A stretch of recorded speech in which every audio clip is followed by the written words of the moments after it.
Hi, my name's Chloe Chassing.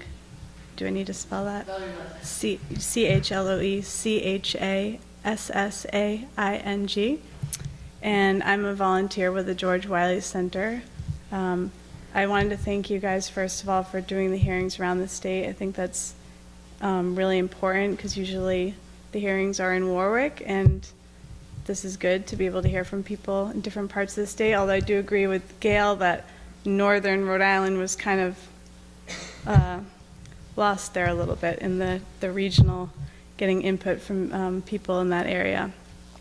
And I also wanted to just first of all mention, I know when it was explained what the increases were being asked for about improvements in infrastructure and job retraining and energy efficiency initiatives, et cetera, it wasn't mentioned how National Grid is asking for an increase in their profit. And I'm just not sure why that wasn't mentioned. This is why this rate increase is very significant. The ones they ask for more frequently that we hear about, 10% here, 5% there, 12% there, those ones they say it's because of the cost or whatever, you know, they give their reasons, but this one, it's actually written in that they want to give themselves even more profit because billions isn't enough, they want more billions. So they're asking to go from 6% profit to 10% profit. And I think that needs to be at the top of this investigation. That needs to be at the top. Why? Why is the CEO and COO and the stockholders, are they having trouble buying their third yacht? I'm not sure why. Why do they need to make more profit? If you can explain, okay, you know, I'm not even going to go into the jobs retraining, as people have mentioned, it's not new jobs, it's retraining, which every company does, every small business does, that's part of business. It's the profit. Why is that not even being mentioned when you're introducing this? That needs to be mentioned. And another thing is, many of these people who are here, many of these community members who are here because volunteers from the George Wiley Center, the DSA, other people made phone calls. That's why people are here. People don't know about these hearings. Yet, you know, National Grid sends out bills every month. Do you think maybe the PUC could have them send a notice in the bill saying come to the hearing? Of course they wouldn't like that, but that they do every month. I notice in my bill, I still use paper bill. I get in the bill every month, I get an envelope asking to donate money to the Good Energy Fund, which, you know, it's a good cause, I believe in that, but it's kind of ridiculous. They're asking you to give money because they're kind of admitting their bills that it's unaffordable. They're putting an extra envelope in their bill asking you to give more money so that it can go to the people who can't afford their bills. It's just a little bit circular. And if they can do that, maybe they could put a notice for these public hearings, and maybe you could ask them to do that. I don't know if we have enough time for this round, but I know there are going to be more hearings in June, and I think that's a fair request to have them give everyone, if people are on email, however they pay, let them know there's going to be public hearing on this. I think that's very fair to ask. And another thing about the customer service reps, I heard them say that they would be adding 3 customer service reps to work at cap agencies. When I think about how many people at the George Wiley Center, even just volunteers, is triple that, who are trying to help people that have fallen through the net that has gaping holes in it around utilities. And that is unacceptable. It's really, I don't know, it's embarrassing that they would even say it. I think it's 3 for the whole state. Is it going to be Monday, Wednesday, Friday? Like, I don't know. There should be multiple customer service offices around the state. Multiple, not just one. I mean, it would be good to have one. There's 0. And I know they're proposing to open a energy efficiency office to tell people how to be more efficient. And that's just also insulting because lots of times people don't have a choice about, you know, if you're old or you're ill, they can't necessarily turn down their heat to 58 degrees or whatever they're going to tell them.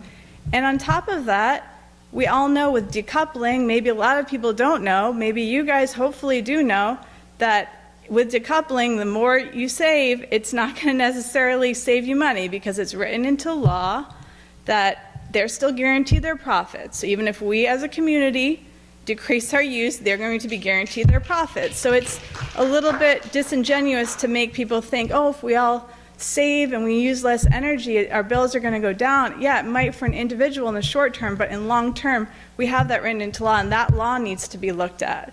And I think changed completely, because that's not right.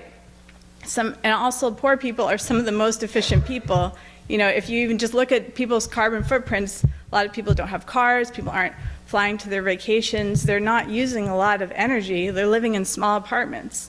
So it's a little bit insulting to focus on that. That would be the customer service office, the office to tell people that they're not being efficient enough. That's what I heard, that's the office. So I hope that there will be at least one office, several offices, I think regionally, and just on a more general note, I think we can all agree that utilities are basic needs at this point in society. Not just for heat and light and food, but for communication, for so many things. And you know, we've gotten to a point as society, even while we're facing a lot of federal cuts, that we've kind of agreed that we need to have basic, for food, we have SNAP. For healthcare, we have Medicaid. Things like that. We have public education. And I think we need to get to a point, PIP is kind of that step. It's still, even PIP is a compromise, but at least that's a step toward recognizing we need that safety net for utilities as a basic need. So I urge you to, you know, I know it can be done through the PUC. I know the PUC probably doesn't want to do it, but at least offer your support for PIP, Percentage Income Payment Plan, because that's, like other people have said, it exists in other states. It exists in other states where National Grid operates. And it's really just asking for a basic safety net for utilities and recognizing that utilities are a basic need. And that's it. And especially now in this climate federally, where we're seeing all these proposals and cuts to the social safety net, we in Rhode Island have a chance to at least try and make our safety net a little stronger, recognizing that even those other costs are going to go up for people if their SNAP is cut, if Medicaid is cut. So it's going to be even worse than it is now. So while now there's over 20,000 shutoffs a year, what's it going to be next year or the year after if federally the safety net is even more full of holes? So I hope that we in Rhode Island can help our community members, and we can be a model for other states to show that, you know, we realize utilities are a basic need, and we want to make sure and care about our fellow community members over a multi-billion-dollar multinational corporation. That's just it. It's basic. So thank you. Sorry, there was one more thing I wanted to say. It's Chloe Chassing.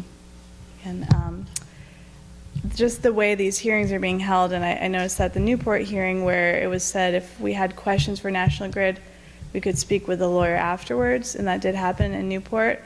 But I just find that not really good for public participation. If there's going to be questions for National Grid, someone might have a good question, the rest of us might want to hear the answer, we might want to hear the discussion, and I'm not really sure why it's structured in that way. I guess I would recommend maybe for the future ones, if there's a way we could have a section at the end where we are able to ask questions and get answers, because I think that's crucial for us to know, rather than just feeling like we're speaking into a void. Not that you guys are a void, but it would be nice to feel like we can get some response. And some of us might not have thought of the question, but we might appreciate someone else asking the question and hearing the answer. I think that as they did it in Newport, people could hang around and listen to any of them. I think one of the concerns was for National Grid people, they were afraid that if people wanted to speak privately to someone, if they were embarrassed or they just wanted to talk about a particular problem they didn't want to share. But other than that, it's fine. However, when we finish But I mean, if there's a way we could have a public kind of question and answer, you know, not just people kind of standing around overhearing it. That's, I don't know. If you guys could make that happen somehow, I mean, We'll definitely